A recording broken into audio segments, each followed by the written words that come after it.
Oui, oui, arrête de pleurer. Dès qu'on parle de combinatoire, tu bégayes. Eh bien, c'est ton jour de chance parce que Algébrie, le BG des maths, te corrige l'exercice 1 du sujet 2, centre étranger sur les probabilités, version combinatoire et variable aléatoire. Comme ça plutôt. Alors, je te laisse regarder l'énoncé et j'attaque les questions. D'ailleurs, dans beaucoup de commentaires, j'ai vu que ce sujet a fait pas mal de dégâts. Apparemment, au total, 8 morts, 6 blessés. Donc, on va rectifier tout ça. Question 1, on veut trouver le nombre de tirages possibles.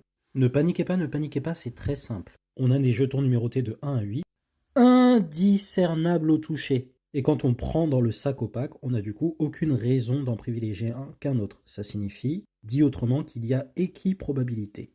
Et après l'énoncé vous dit qu'on remet les jetons dans le sac. Donc quand vous repiochez au deuxième tour, vous avez encore le même nombre de jetons. Donc c'est comme si c'était rien passé avant. Donc toujours de 1 à 8 avec équiprobabilité. Et ainsi pour le troisième. Et on note la liste des 3. Mais la première fois que vous tirez, vous avez combien de possibilités? Ben 8. La deuxième fois que vous tirez, vous en avez combien? Encore 8, puisqu'on a remis le jeton qu'on a tiré et que ça n'a pas eu d'influence. Et pour le troisième, 8 encore. Donc pour le premier, vous en avez 8, et pour chacune de ces possibilités encore, il y en a 8, ce qui fait 8 dans cette situation-là, 8 dans cette situation-là, ainsi de suite jusque-là, donc 8 fois 8. Et au troisième tour, pour chacune des possibilités, on a encore 8 possibilités. Donc on en avait 8 fois 8, et après ça, on en a encore 8, donc 8 fois 8 fois 8. Ce qui nous fait 8 puissance 3 tirages possibles, soit 512. Je vais faire une vidéo pour bien expliquer les notions combinatoires et comment distinguer dans l'énoncé laquelle correspond à quelle définition de cours. J'ai déjà répondu à une question qui explique l'une d'entre elles, donc check dans la description sur mon profil. Question 2. Déterminer le nombre de tirages sans répétition de numéros. Je vais vous la faire de deux façons pour que vous compreniez bien ce qui se passe et que vous arriviez à distinguer du nombre de tirages possibles. En faisant exactement le même raisonnement que tout à l'heure avec les différentes situations, nous, ce qu'on veut, c'est des tirages distincts. Donc, on va pouvoir s'en sortir. Si je tire le 1, eh bien, après, les autres possibilités que j'ai, c'est de 2 à 8. Donc, pour ce premier-là, j'ai 7 autres possibilités, parce que je veux distinct, je ne veux pas le 1. De même, pour celui-ci, j'ai 1, 3, jusqu'à 8. Je ne veux pas le 2, puisque je veux que les numéros soient distincts. Et ainsi de suite. Quel que soit le numéro par lequel je commence, j'aurai des combos différents en deuxième round, mais j'aurai toujours 7 autres possibilités. Si jamais on prolonge l'arbre virtuellement, imaginez toutes les autres possibilités, là j'en ai représenté qu'une. Là j'ai fait 1, puis 3. Eh bien en troisième tirage, il faut que j'ai quelque chose qui soit différent de ces deux-là. Donc je n'aurai ni 1 ni 3 dans la liste, j'aurai 2, 4, etc. jusqu'à 8. Donc exactement 6 possibilités. Et pareil pour toutes les autres branches. On récapitule. Premier étage, 8 possibilités. Pour chacune de ces 8, 7 possibilités. Et pour chacune de toutes celles-ci, 6 possibilités.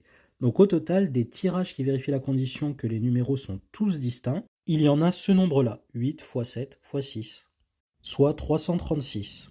Une autre façon de le voir qui va peut-être aider certains à mieux le comprendre, ce n'est peut-être pas ton cas, ne panique pas, tu regardes la suite si ça ne t'aide pas, c'est de prendre le problème autrement et de dire je veux 3 numéros distincts. Donc en fait, il suffit simplement que je prenne la liste et que je la coupe à 3 pour avoir 3 numéros. Donc en fait, les jetons seront disposés d'une certaine façon, les uns à la suite des autres, pas forcément dans l'ordre classique, par exemple 1, 3, 6, je sais pas quoi, et ça finit par 5. Et je vais recenser toutes les façons que j'ai d'ordonner comme ça tous mes 8 jetons. Par exemple comme ça.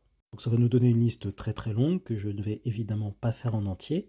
Et dans toute cette liste, on va regrouper par paquets ceux qui ont les mêmes 3 premiers numéros, comme ici. Ça va nous faire des paquets d'une certaine taille. Si je trouve le nombre total d'alignements de jetons et le nombre de personnes que j'ai par paquet, je trouve le nombre de paquets. Et le nombre de paquets, ça correspond bien au nombre de triplets distincts que j'avais en tête. Le nombre total de cette liste, en fait, c'est 8 factoriel. Pourquoi? C'est le même raisonnement que tout à l'heure.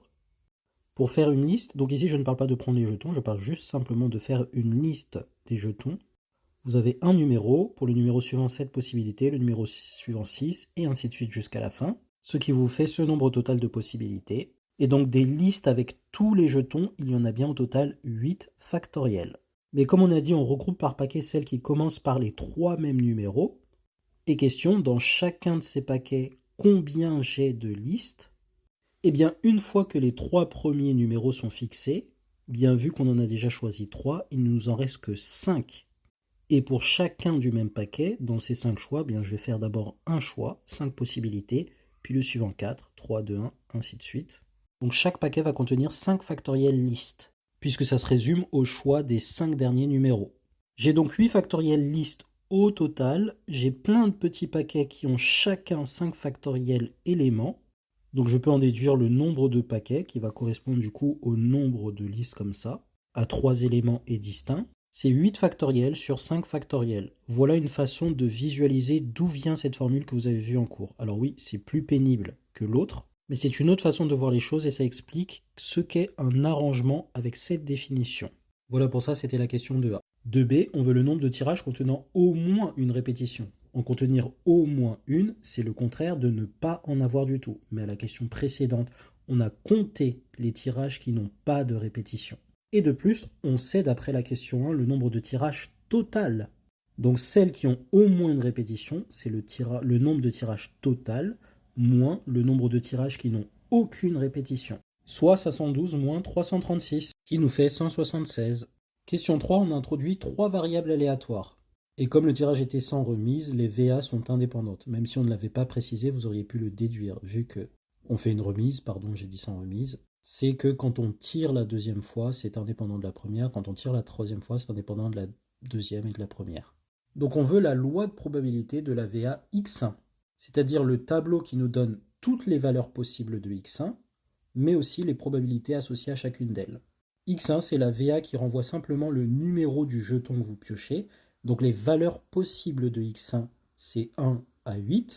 J'ai expliqué ce qu'est une variable aléatoire et la loi de probabilité d'une variable aléatoire. C'est en gros ce tableau, mais si tu veux des détails, tu vas checker en description ou sur mon profil.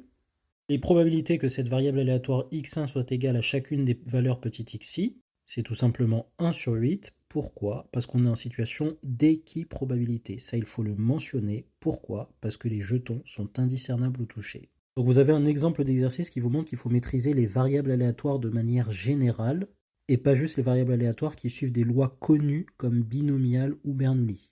Question 4, on veut l'espérance. Une fois que vous avez trouvé la loi de votre VA, l'espérance est un jeu d'enfant. Il suffit de faire valeur multipliée par la proba associée plus valeur suivante multipliée par la proba associée et ainsi de suite jusqu'à la fin. Ce qui vous donne ceci, que vous pouvez vous embêter à taper à la calculatrice, mais en étant un petit peu plus astucieux, ça vous donne ceci, qui, si vous êtes particulièrement éveillé comme le petit Gauss, selon la légende, vous permettra de voir qu'on a ceci, ce qui donne 9/2 après simplification des 8. Vous ne faites pas bolosser, vous voyez une multiplication par 8 et une division par 8, ne faites pas la multiplication, simplifiez directement. Question 5, ça se corse, on fait une somme de variables aléatoires. On construit une nouvelle variable aléatoire en sommant les précédentes. Alors on pourrait construire la loi de cette variable somme, mais ce n'est pas nécessaire parce qu'on a une propriété magique de l'espérance qui est que l'espérance d'une somme de variables aléatoires, c'est la somme des espérances des variables aléatoires. Cette propriété s'appelle la linéarité de l'espérance et elle est vérifiée pour toute variable aléatoire au lycée. Pour ceux qui sont après, c'est pour peu que l'espérance d'une variable aléatoire existe évidemment. Donc on a ceci, mais comme les lois de x2 et x3 sont les mêmes que celles de x1, ce qui signifie que si vous aviez fait le tableau de x2 et x3, vous auriez eu la même chose ici, et bien naturellement on a la même espérance, et donc là j'additionne 3 fois le même truc, qui me fait 3 fois l'espérance que j'avais déjà obtenue, soit 27 sur 2. Question 6, maintenant je veux la probabilité que la variable aléatoire S soit égale à 24. Pour calculer cette probabilité, il faut recenser tous les triplets où la somme des coordonnées vaut 24 et diviser par le nombre total de triplets puisqu'on est en situation d'équiprobabilité, il ne faut pas oublier de le dire. Mais quand chaque valeur de coordonnées est comprise entre 1 et 8, la seule manière que la somme des 3 fasse 24, c'est que chacune des 3 coordonnées soit 8. Donc l'événement S égale 24 est réalisé si et seulement si x1 est égal à 8 et x2 est égal à 8 et x3 est égal à 8. Et donc je peux calculer la probabilité de tout ça, qui fait ceci par indépendance des VA x1, x2, x3, qui vaut ceci 1 sur 8 cubes. Notez que c'est une façon légèrement différente que le raisonnement que j'ai fait tout à l'heure en comptant le nombre de triplets, qui vérifie que grand S est égal à 24 et en divisant par le nombre total de triplets. On aurait eu 1 sur 8 cubes, puisqu'on a 8 cubes, rappel de la question 1, triplet possible, et un seul qui réalise l'événement que grand S est égal à 24. Et donc dans les deux cas, ça nous fait 1 sur 512. Si tu veux la suite, il va falloir liker, enregistrer et repartager fort cette vidéo. Et surtout, n'oublie pas de t'abonner. Bisous!